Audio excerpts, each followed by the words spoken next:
प्रायोजक हैं रोजगार डेवलपर्स। नमस्कार, पल्स 24 न्यूज देख रहे हैं आप और मैं हूं आपके साथ आफरीन बानो। वक्त हो चला है उत्तराखंड बुलेटिन का। आइए तो बढ़ते हैं खबरों की ओर। खबर देहरादून से है, जहां पर आज का दिन खास रहा। आज उपनल कर्मचारियों ने मुख्यमंत्री पुष्कर सिंह धामी का आभार जताने के लिए मुख्य सेवक सदन का रुख किया। जी हां, मुख्यमंत्री धामी द्वारा उपनल कर्मचारियों के नियमितीकरण को लेकर बनाई गई ठोस नीति ने वर्षों से चली आ रही मांग को न केवल पूरा किया, बल्कि भरोसे और विश्वास को एक नई मिसाल भी कायम की। देहरादून में धन्यवाद अभिनंदन समारोह के दौरान उपनल कर्मचारी महासंघ के पदाधिकारियों और सदस्यों ने सीएम धामी को खुलकर धन्यवाद दिया। समारोह में मुख्यमंत्री ने क्या क्या वादे किए, सुनिए। संविधान निर्माता भारत रत्न डॉक्टर भीमराव अंबेडकर सम्मान अभियान कार्यशाला के आज इस अवसर पर मंच पर आसीन हमारे प्रदेश के अध्यक्ष, राज्यसभा के सांसद, जुझारू और कर्मठ प्रदेश अध्यक्ष आदरणीय महेंद्र भट्ट जी, और आज जिनका विशेष रूप से हम सभी लोगों को आज जिनका पाथे, जिनका उद्बोधन हम सबको मिलेगा, भारतीय जनता पार्टी के वरिष्ठ नेता, राष्ट्रीय महामंत्री, राज्यसभा के सांसद आदरणीय राधा मोहन अग्रवाल जी, भारतीय जनता पार्टी के संगठन मंत्री आदरणीय अजय जी, राष्ट्रीय मंत्री अनुसूचित मोर्चा स्वराज विद्वान जी, प्रदेश के महामंत्री और आज के कार्यक्रम के संचालक श्री राजेंद्र बिष्ट जी, प्रदेश के उपाध्यक्ष पूर्व विधायक मुकेश कोहली जी, प्रदेश अध्यक्ष अनुसूचित मोर्चा समीर आर्या जी, और यहाँ पर उपस्थित हमारे सभी वरिष्ठ पदाधिकारीगण, सभी जिलों के अध्यक्ष और अनुसूचित मोर्चे के सभी जिलाध्यक्ष, उपस्थित भाइयों एवं बहनों, मैं आज इस कार्यशाला में आप सभी महानुभावों का, आप सभी का हार्दिक स्वागत करता हूं, आप सबका अभिनंदन करता हूं। साथ ही आप सभी को आज हनुमान जी का जन्म दिवस भी है, हनुमान जन्मोत्सव, हनुमान जयंती की भी आप सभी को बहुत शुभकामनाएं देता हूं और बजरंग बली से सभी प्रदेशवासियों के सुख समृद्धि की कामना करता हूं। साथियों, आज के इस विशिष्ट अवसर पर समाज में समरसता, समानता और न्याय का मार्ग प्रशस्त करने वाले पूज्य बाबा साहब डॉक्टर अंबेडकर जी के को भी मैं कोटि कोटि नमन करता हूं। मेरा मानना है कि बाबा साहब की 135वीं जयंती के उपलक्ष्य में 14 अप्रैल से 25 अप्रैल तक मनाया जाने वाला ये सम्मान अभियान राष्ट्र के प्रति उनके योगदान को स्मरण करने के साथ साथ उनके विचारों को पुनः जागृत कर जन जन तक पहुंचाने का एक अद्वितीय माध्यम है। मैं इस विशिष्ट अभियान की परिकल्पना के लिए हमारे देश के यशस्वी प्रधानमंत्री श्री नरेंद्र मोदी जी का हृदय से आभार व्यक्त करता हूं। साथियों, जनसंघ से लेकर आज भारतीय जनता पार्टी के समय तक हमारी विचारधारा सामाजिक समरसता, सांस्कृतिक चेतना और राष्ट्रीय एकता जैसे मूल्यों पर ही आधारित रही है। हमारे पथ प्रदर्शक, प्रेरणा स्रोत पंडित दीनदयाल उपाध्याय जी कहा करते थे कि अंतिम पायदान पर बैठा व्यक्ति जब सत्ता के सिंहासन पर बैठेगा तभी अंत्योदय से राष्ट्रोदय का स्वप्न साकार होगा। पहले देश के राष्ट्रपति के रूप में रामनाथ कोविंद जी और फिर द्रौपदी मुर्मू जी का राष्ट्रपति पद पर आसीन होना उनके अंत्योदय के स्वप्न के साकार होने का प्रतीक है। साथियों, बाबा साहब एक ऐसे युग दृष्टा थे जिन्होंने गुलाम भारत में जन्म लेकर भी अपने विचारों, ज्ञान और अद्वितीय धैर्य के बलबूते देश को एक नई दिशा देने का काम किया। समाज के वंचित वर्गों को मुख्यधारा में लाने के लिए उनका संघर्ष हर पीढ़ी के लिए एक मिसाल है। हम सभी जानते हैं कि उन्होंने जाति प्रथा, इससे उत्पन्न होने वाले सामाजिक कुप्रभावों को लेकर एक मजबूत आवाज उठाई थी। भारतीय संविधान के निर्माण में डॉक्टर अंबेडकर जी के योगदान के लिए देशवासी सदैव उनके कृतज्ञ रहेंगे। उन्होंने संविधान की प्रस्तावना में ही ये सुनिश्चित कर दिया कि न्याय, स्वतंत्रता, समानता और बंधुत्व भारतीय गणराज्य के मूल स्तंभ होंगे। बाबा साहब ने ऐसे भारत की परिकल्पना की जिसमें सभी वर्गों को समान अधिकार हो, समान अवसर हो, समान गरिमा प्राप्त हो। आधुनिक भारत की नींव तैयार करने में भी बाबा साहब की भूमिका अत्यंत महत्वपूर्ण रही। उसी नींव पर आज आदरणीय प्रधानमंत्री श्री नरेंद्र मोदी जी नए भारत का निर्माण कर रहे हैं। साथियों, बाबा साहब की जयंती पर राष्ट्रीय अवकाश घोषित करने की मांग वर्षों से की जा रही थी। इस मांग को आदरणीय मोदी जी ने पूरा कर राष्ट्र के प्रति बाबा साहब द्वारा किए गए अप्रीतम योगदान को सच्ची श्रद्धांजलि अर्पित की। इसके साथ ही 26 नवंबर 1949 जिस दिन बाबा साहब ने देश को संविधान सौंपा, उस दिन मोदी सरकार ने संविधान दिवस के रूप में राष्ट्रीय पर्व मनाने का भी निर्णय लिया। इतना ही नहीं, आज आदरणीय मोदी जी द्वारा बाबा साहब की स्मृतियों से जुड़े प्रमुख स्थलों को राष्ट्र चेतना के पंच तीर्थ के रूप में भी विकसित किया जा रहा है। आजादी के बाद पहली बार किसी ने यदि सच्चे मन से दलितों और वंचितों के उत्थान के साथ साथ उन्हें समाज की मुख्य धारा में जोड़ने का कार्य किया तो आदरणीय प्रधानमंत्री श्री नरेंद्र मोदी जी ने किया। आज जहां एक और प्रत्येक वर्ष अनुसूचित वर्ग के कल्याण हेतु आम बजट में आवश्यक रूप से वृद्धि की जा रही है, वहीं उनकी आर्थिक, शैक्षणिक और सामाजिक स्थिति को मजबूत करने के लिए और भी कई अनेक महत्वपूर्ण निर्णय लिए जा रहे हैं। अभी 2 दिन पहले पूरे देश के हमारे अधिकारिता, समाज के अधिकारिता मंत्रालय की यहाँ पर पूरे देश की बैठक थी और उस बैठक में भी किस प्रकार से पहले बजट कितना कम हुआ करता था और आज एक बड़ा बजट हर वर्ग के उत्थान के लिए जो योजनाएं बनाई जा रही हैं, यह आदरणीय प्रधानमंत्री जी की सोच है जो बाबा साहब के सपनों को साकार रूप देने का काम कर रही है। आज जहां बजट में वृद्धि की जा रही है, वहीं आर्थिक, शैक्षणिक और सामाजिक स्थिति को मजबूत करने के लिए भी कई महत्वपूर्ण निर्णय भी लिए गए हैं। पहले दलित उत्पीड़न कानून जो 1989 को आदरणीय प्रधानमंत्री जी ने संशोधित करके और सख्त बनाया, जिसपे दलितों के विरुद्ध अपराधों में त्वरित न्याय सुनिश्चित हुआ। यही नहीं, आज स्टैंड अप इंडिया योजना, प्रधानमंत्री आवास योजना, उज्ज्वला योजना, हर घर नल से जल, आयुष्मान भारत योजना और गरीब कल्याण अन्न योजना जैसी अनेक योजनाओं में गरीबों, शोषितों, वंचितों, आदिवासियों और दलितों को प्राथमिकता देते हुए उनका समग्र विकास सुनिश्चित किया जा रहा है। आदरणीय प्रधानमंत्री जी के मार्गदर्शन में हमारी सरकार भी सबका साथ, सबका विकास, सबका विश्वास और सबका प्रयास के मंत्र को केंद्र में रखकर प्रदेश के अनुसूचित समाज को शिक्षित बनाने के लिए, आत्मनिर्भर बनाने के लिए हर संभव प्रयास कर रही है। हमारी सरकार द्वारा अनुसूचित जाति और जनजाति वर्ग के बच्चों को शैक्षिक उत्थान हेतु जहां एक और कक्षा 1 से लेकर 12वीं तक के बच्चों को छात्रवृत्ति प्रदान की जा रही है, वहीं दूसरी ओर उनके लिए राज्य में निःशुल्क 15 छात्रावास, 5 आवासीय विद्यालय और 3 ITI का संचालन भी किया जा रहा है। इसके साथ ही प्रतियोगी परीक्षाओं की तैयारी के लिए निःशुल्क कोचिंग की व्यवस्था भी की गई है। इस हेतु युवक युवतियों को प्रतिमाह छात्रवृत्ति भी प्रदान की जा रही है। इतना ही नहीं, हमारी सरकार ने प्रदेश में अटल आवास योजना को पुनः प्रारंभ करते हुए अनुसूचित वर्ग के आवासहीन परिवारों को घर बनाने के लिए 1,20,000 रुपए की सहायता राशि प्रदान किए जाने की व्यवस्था भी की है। साथियों, जाति भेदभाव को समाप्त करने, सामाजिक समरसता को बढ़ावा देने के उद्देश्य से हमारी सरकार द्वारा अनुसूचित जाति के युवक या युवती से अंतर जातीय विवाह करने पर 50,000 रुपए की प्रोत्साहन राशि भी प्रदान की जा रही है। साथ ही अनुसूचित जाति एवं जनजाति वर्ग के परिवार की बेटियों के विवाह हेतु भी 50,000 रुपए की धनराशि दी जा रही है।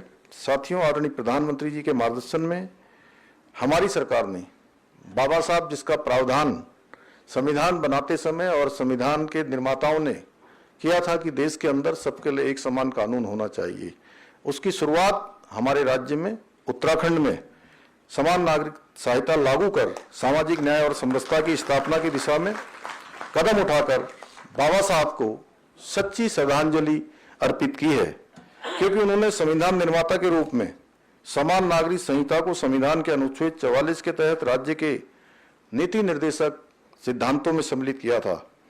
साथियों, आज इस कार्यशाला में आगामी सत्रों में आप सभी को अनेक। अगली खबर कोटद्वार से है, जहां छात्र संघ अध्यक्ष अंकुश घिल्डियाल के नेतृत्व में छात्र छात्राओं ने शिक्षा मंत्री धन सिंह रावत का पुतला दहन किया। छात्र छात्राओं का कहना है कि शासन द्वारा 75% उपस्थिति एवं सेल्फी द्वारा उपस्थिति लिया जाना पूर्णतः छात्र विरोधी है। सरकार अगर इस फैसले को वापस नहीं लेती है तो छात्र अनशन को बाध्य होंगे।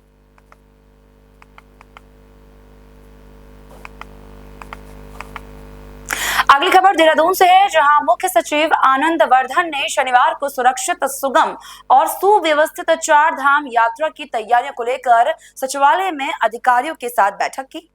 उन्होंने चार धाम यात्रा मार्ग की पुख्ता व्यवस्थाओं को लेकर सभी विभागों को अभी से अपनी तैयारियां समृद्धता के साथ पूरी करने के निर्देश दिए।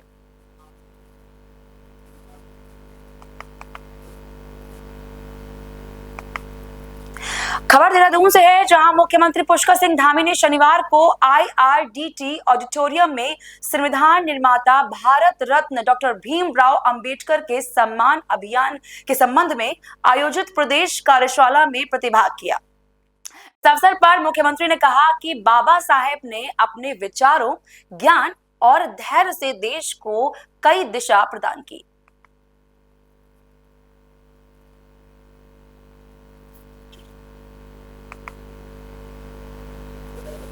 अगली खबर रुद्रप्रयाग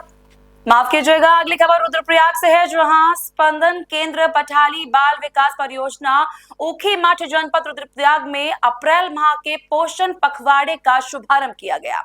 इस दौरान सभी लाभार्थियों का मोबाइल सत्यापन और फेस कैप्चर किया गया।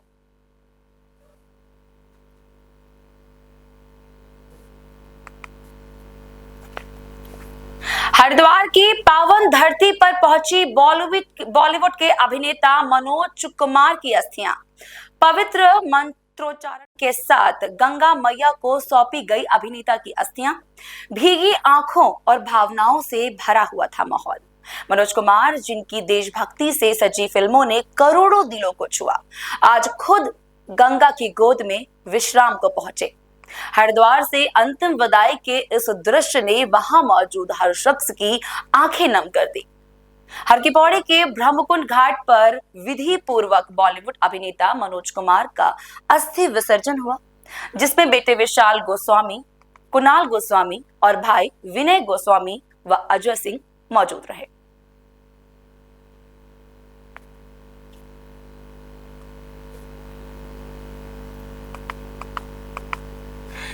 धर्मनगरी हरिद्वार में 14 अप्रैल को बैसाखी पर्व पर आस्था का महाकुंभ लगेगा।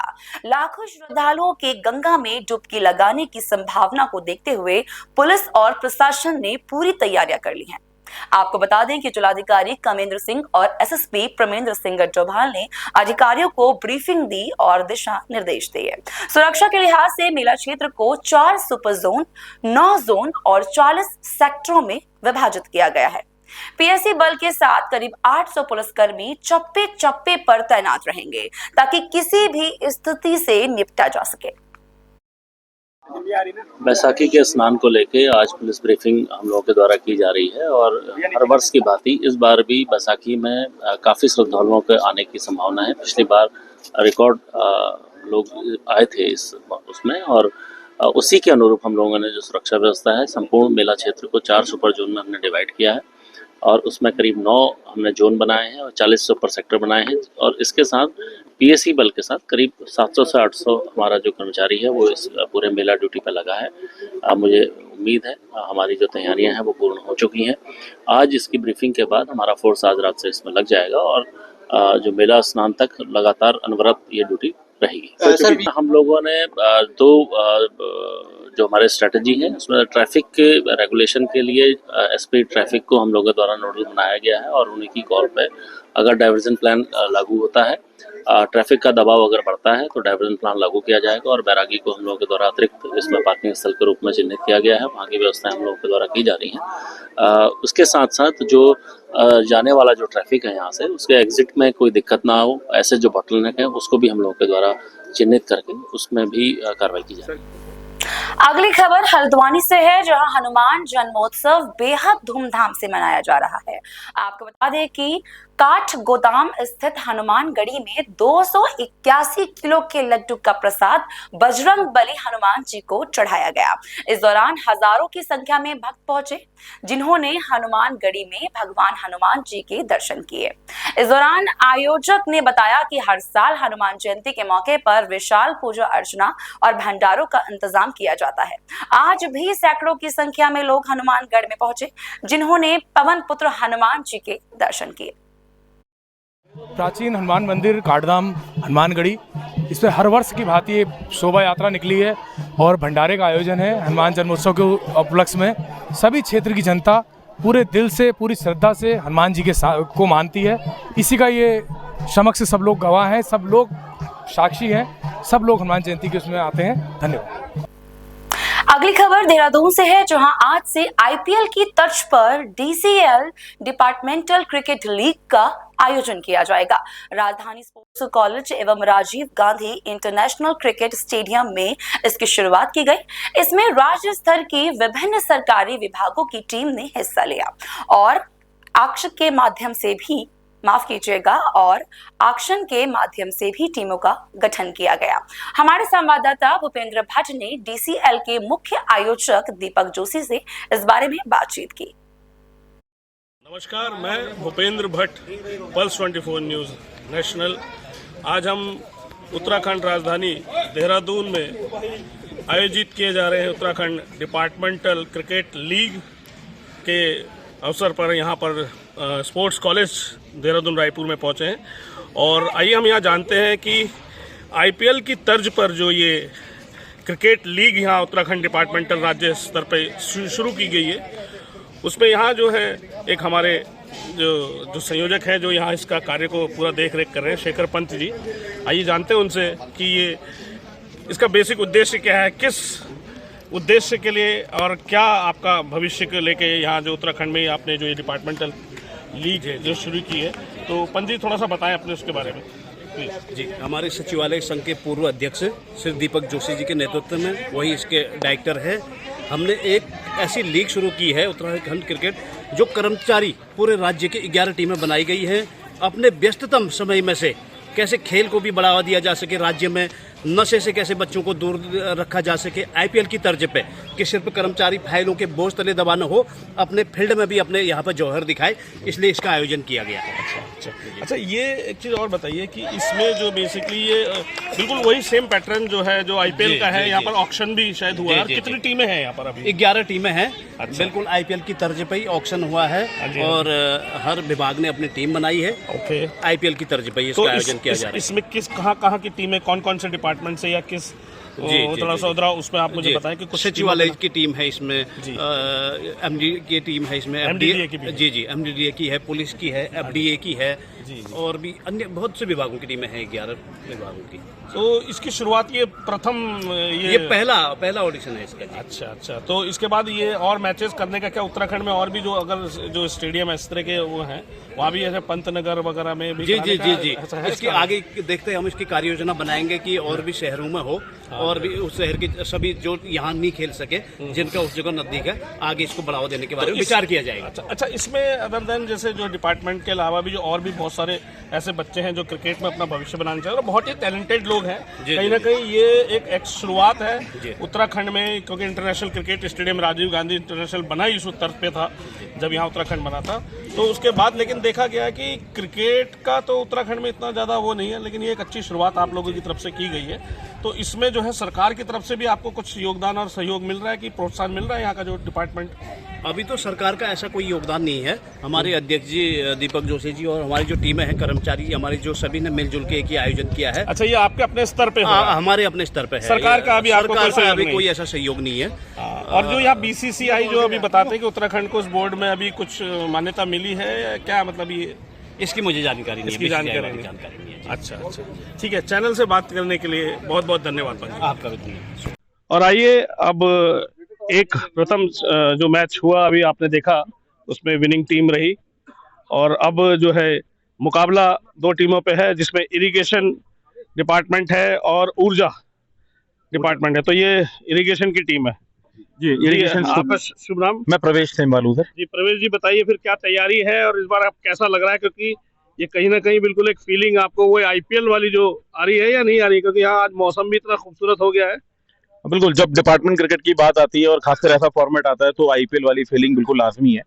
और चूंकि ये DCL है, डिपार्टमेंट क्रिकेट लीग है, तो बिल्कुल IPL से कहीं भी कम नहीं कहूंगा। दोनों अंतर्राष्ट्रीय मैदान और महाराणा प्रताप स्पोर्ट्स कॉलेज दोनों ही मैदान पे टूर्नामेंट चल रहा है। और जोश जो मैं कहूंगा आपको, ऊर्जा पावर पैंथर्स हमेशा से हमारा एक टफ ओपोनेंट रहा है। ऐसा नहीं है, हमने उन्हें कई मौकों पे परास्त भी किया है। तो जो जोश है पूरी टीम का इस समय लबालब है और डेफिनेटली एक अच्छा मैच देखने को मिलेगा आपको। तो इस बार जो है आपकी अभी टॉस के बाद जो है आपने फील्डिंग वो किया है? नहीं, अभी टॉस हुआ नहीं है। कैप्टन पिच के मध्य जा रहे हैं टॉस के लिए। अच्छा, अभी टॉस? हाँ, यदि टॉस जीतते हैं कैप्टन तो जो पूरा डगआउट ने एक मीटिंग की है उसमें चेस करना चाहेंगी टीम। अच्छा, और बाकी मैं आपसे एक भी जानना चाहूंगा कि डिपार्टमेंट के अंदर जो है जॉब करते टाइम, और ये जो पहली बार प्रथम उत्तराखंड में जो है ये एक बहुत अच्छी शुरुआत जो DPL के माध्यम से की गई है, तो क्या आपको इसके लिए क्या मतलब आपको क्या लग रहा है कि ये बहुत पहले होना चाहिए था जो है कि लेट हो गया? देखिए, ये डिपार्टमेंट जो है इस समय मुझे लगता है कि उत्तराखंड के अंदर यदि मैं बात करूं तो क्रिकेट एसोसिएशंस जो हैं, जो प्रख्यापित क्रिकेट एसोसिएशंस हैं जो प्रोफेशनल क्रिकेट खेलती हैं, मुझे लगता है बिल्कुल उनके बराबर ही इस समय डिपार्टमेंट भी क्रिकेट खेल रहे हैं हम लोग। और इससे पहले भी काफी बड़ी लीग्स हुई हैं देहरादून के अंदर DCDCU के बैनर तले। ये पहली बार है डिपार्टमेंट स्पोर्ट्स जो सोसाइटी है वो ये टूर्नामेंट करा रहा है। और मैंने एक बहुत अच्छा यहाँ पे एक टैगलाइन दिया था पिछली बड़ी लीग्स में, फाइलों से मैदान तक।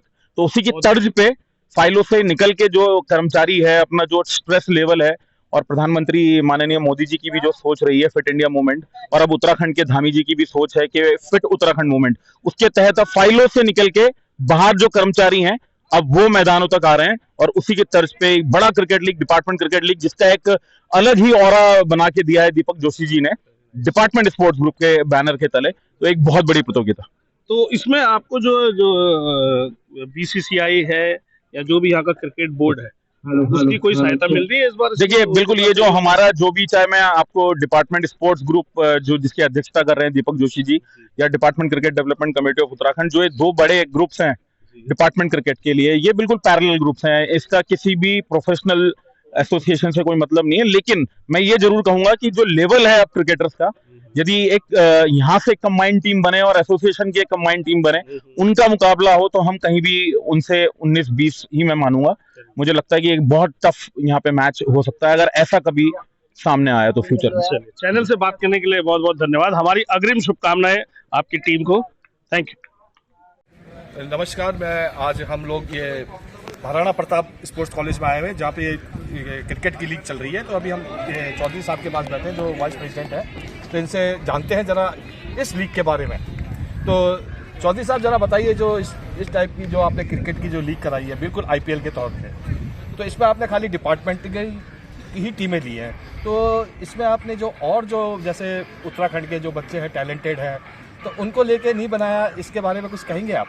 इसके लिए तो ये है वो अलग प्लेटफॉर्म है, ये अलग प्लेटफॉर्म है। ये क्या है कि जितने हमारे कर्मचारी हैं जो फाइलों के बोझ पे हैं, इस पे हैं, एक उनको मेन क्या है कि ऑफिस से, इसका हमारा मेन स्लोगन है कि ऑफिस से मैदान तक, ये हमारा इसका स्लोगन है हमारा, कि उनको रिलैक्स मिले। और जो अपनी, अब ये सारे उम्र दराज हैं, इसमें लगभग 30+ में सब हैं, कि उनको एक फील देने के लिए कि हम भी इस चीज़ को खेल सकते हैं। बिल्कुल हमने IPL की तर्ज पर इसको किया है, वो फीलिंग उसको दे रहे हैं। क्योंकि देखिए होता क्या है, अक्सर 30 की एज में आदमी सोचता है कि अब हमारा हो गया। तो क्या है, ये फिट माननीय मोदी जी के फिट इंडिया मूवमेंट पर भी हमारा इसका वो है। और इसका मेन हमारा जो है संदेश कि नशे को ना, ज़िंदगी को नशे के लिए से दूर रहें, ये हमारा इसमें संदेश है। और सारे कर्मचारी इसमें हमारे आते हैं, उनके एक प्लेटफॉर्म हमने इसलिए दिया है कि ऑफिसर से वो अपने मैदान तक आते हैं, एक रिलैक्स फील करते हैं। मेन चीज़ ये है। तो चौधरी साहब, आप इस टूर्नामेंट कमेटी के वाइस प्रेसिडेंट भी हैं, तो आपका जो इस कमेटी में आपका क्या रोल है, ज़रा इसके बारे में आगे भी बताइए। रोल ये है कि इस आयोजन को कराने के लिए 2 महीने से हम इसकी तैयारी कर रहे हैं। बहुत बड़ी हमारी तैयारी थी। इसके हमने ऑक्शन भी किए थे, हयात में इसका ऑक्शन हुआ था, उसके बाद इसके ट्रायल हुए थे। उसके बाद फिर इसमें हमारा जो मीटिंग है, अन्य मीटिंग है, कम से कम 10 मीटिंगें हमारी होंगी, इससे भी ज़्यादा मीटिंगें होंगी। तो वही हमारा रोल है कि हाँ, हम जितने भी प्लेयर हैं इनको एक अच्छा प्लेटफॉर्म दें। हमारी कोशिश ये है कि इससे भी हम अगले साल और बेटर करें। हमने पूरा IPL और जो यहाँ के नियम है, सेम नियम है, सेम सुविधाएं हैं, वो हमने इनको प्रोवाइड कर आके खेलें, एंजॉय करें, ये हमारा मैच। जैसा कि मैंने भी देखा कि आपने यहाँ पे खाली पूरा लाइव टेलीकास्ट भी कर रहे हैं, तो इस तरह से जो आपने जो लीग बनाई है, इससे हो सकता है कि उत्तराखंड के अंदर बच्चों को भी काफ़ी जागरूक मिले। तो आपका इस चैनल में बहुत बहुत धन्यवाद। Thank you. मुकाबले को जीत करके पहली जीत अर्जित करी है, तो बहुत शुभकामनाएं यहाँ पर देंगे टीम सिडको राइजिंग स्टार्स को।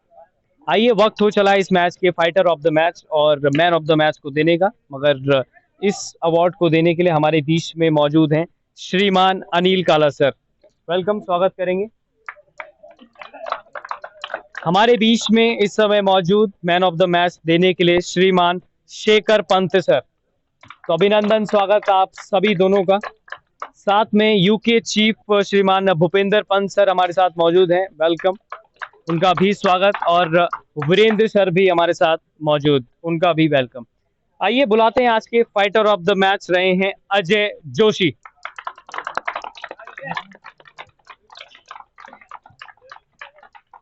(46) बटालियन वॉरियर्स के अंतिम समय में प्रयास भी करे थे, थोड़ा एक 6 भी लगाया था, गेंदबाजी भी अच्छी करी, जहां 2 विकेट भी निकाले। 3 ओवर 19 रन, 2 सफलता इनके नाम रही है। Thank you so much. Man of the match देने का मेरा अनुरोध रहेगा श्रीमान शेखर पंत से कि वो इस अवार्ड को दें। बने हैं यहाँ पर सिडको राइजिंग स्टार के कप्तान मोहम्मद इलियास अहमद, और प्रदर्शन निकला है जैसी कप्तानी हाथ में आई है मोहम्मद इलियास अहमद के गेंद के साथ, बल्ले के साथ आज पूरी चमक दिखाई है। तो बात करेंगे इलियास से, और इलियास बहुत बहुत बधाई। इस प्रदर्शन को किस तरीके से देखते हैं और क्या कहेंगे? थैंक यू सर सबके लिए। और आज जो हम लोगों ने खेला है, आज पूरा टीम गेम खेला गया आज, और अपने प्लेयर से यही उम्मीद रहेगी कि अगले मैच में भी ऐसे ही खेला जाए। और मैं थोड़ा बहुत गलतियां मैं कर रहा हूं अपनी टीम के साथ कि मैं ग्राउंड पे ज़्यादा चिल्ला रहा हूं, पर उस चीज़ के लिए मैं माफ़ी मांगूंगा। बट आप लोग जैसे खेल रहे हो ऐसे ही लगातार खेलते रहे और ऐसी मैच जीतते रहेंगे हम लोग।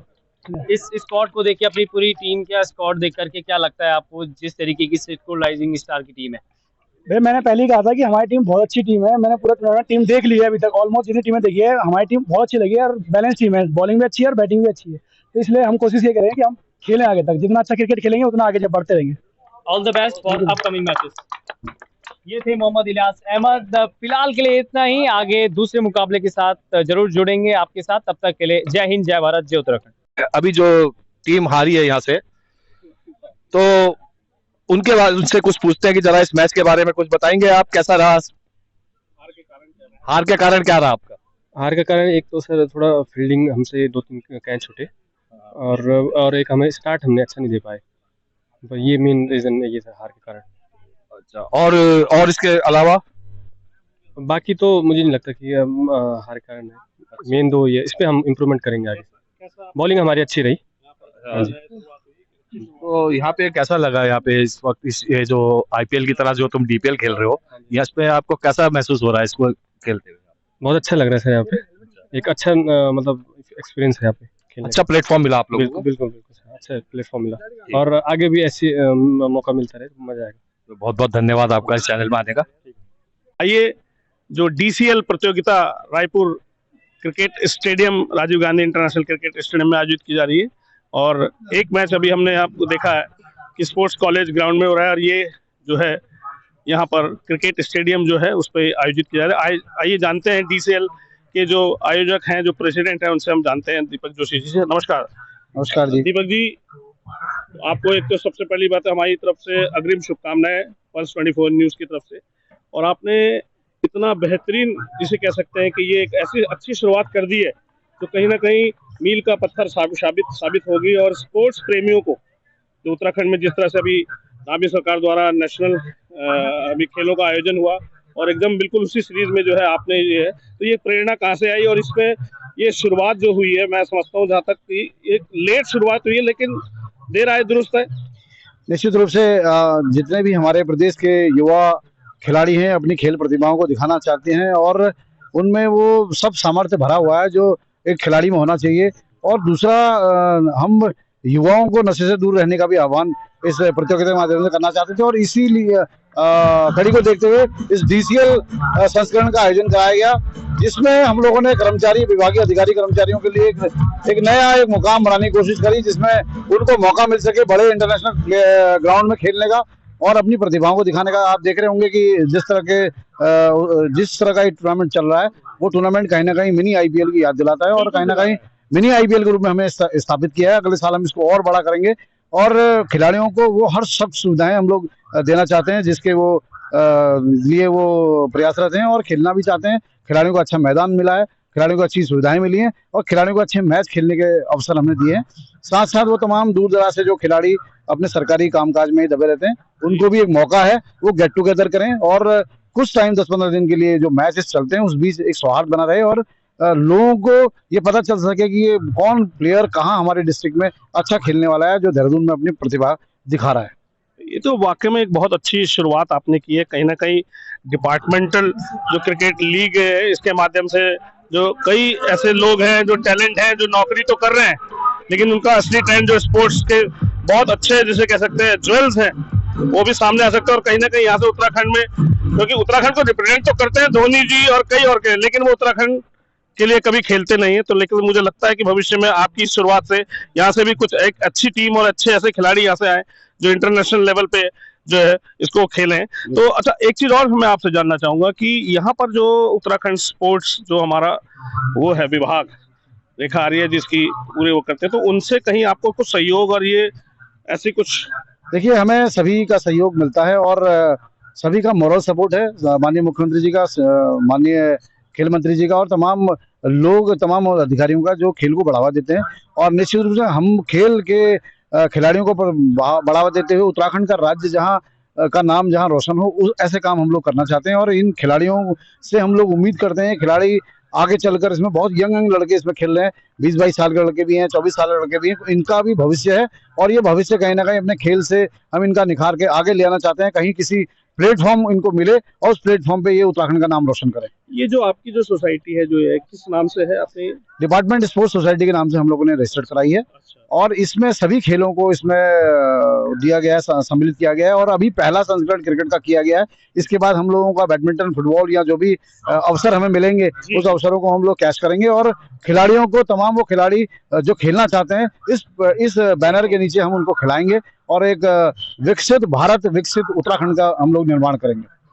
तो कहीं ना कहीं आपने जो मोदी जी का एक फिट और उसका जो एक नारा है ना, फिट होना जरूरी है, तो उसके अंतर्गत जो है विभिन्न डिपार्टमेंट के लोगों को जो है मानसिक तौर पे भी और अपना जो क्रिकेट या अन्य स्पोर्ट्स में जो हिस्सा लेना चाहते हैं उनके लिए एक अच्छा प्लेटफॉर्म। बिल्कुल, रहोगे फिट, बनोगे फिट, रहोगे फिट और मानसिक और शारीरिक रूप से भी स्वस्थ रखना बहुत जरूरी है और वही हम लोग इसको आगे बढ़ा रहे हैं। और मुझे लगता है कि ये DCL टूर्नामेंट अपने आप में एक यादगार टूर्नामेंट बनकर रहेगा और एक ऐतिहासिक टूर्नामेंट के बाद हम इसको अगले साल और मोटिवेट करेंगे और इस बीच अपने कैलेंडर पे लोग जारी करेंगे कि हम वार्षिक के क्या प्रतियोगिताएं हम कर सकते हैं और इस बैनर तले हम अच्छे खिलाड़ियों को, उनकी खेल प्रतिभाओं को देखने का जनता को अवसर मुहैया कराएंगे।